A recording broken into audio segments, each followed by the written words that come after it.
Navsari highway road પર ધોળાપીપળા નજીક બે હાઈવા ટ્રક વચ્ચે ગમખ્વાર અકસ્માત સર્જાયો હતો। આ ઘટનામાં એક ટ્રકના ચાલકનું ઘટના સ્થળે જ મોત નીપજ્યું હતું, જ્યારે અન્ય ટ્રકના ચાલકને ગંભીર ઇજાઓ પહોંચી હતી।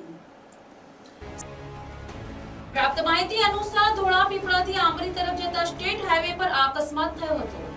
ટ્રક નંબર GJ21Z 3964 ના ચાલક મનજીતસિંહ સરોજે સ્ટીયરિંગ પરનો કાબુ ગુમાવ્યો હતો। તેમની ટ્રક ડિવાઈડર કૂદીને સામેના રોડ પરથી પસાર થઈ રહેલી ટ્રક નંબર GJ21W9379 સાથે ધડાકાભેર અથડાઈ હતી। અકસ્માતની જાણ થતાં સ્થાનિક રહીશો, રાહદારીઓ અને પોલીસ સ્ટાફ તાત્કાલિક ઘટના સ્થળે પહોંચી ગયા હતા।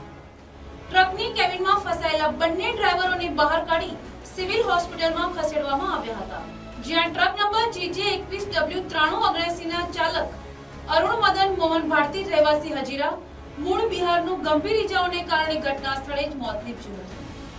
બીજી ટ્રકના ચાલક મનજીતસિંહ શ્રીનાથ સરોજ રહેવાસી ડિંડોલી મૂળ ઉત્તર પ્રદેશને ગંભીર ઇજાઓ પહોંચતા તેમને સારવાર માટે સિવિલ હોસ્પિટલમાં દાખલ કરવામાં આવ્યા છે।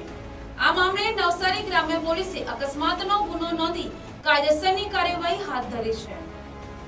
Bureau report NTC news Navsari.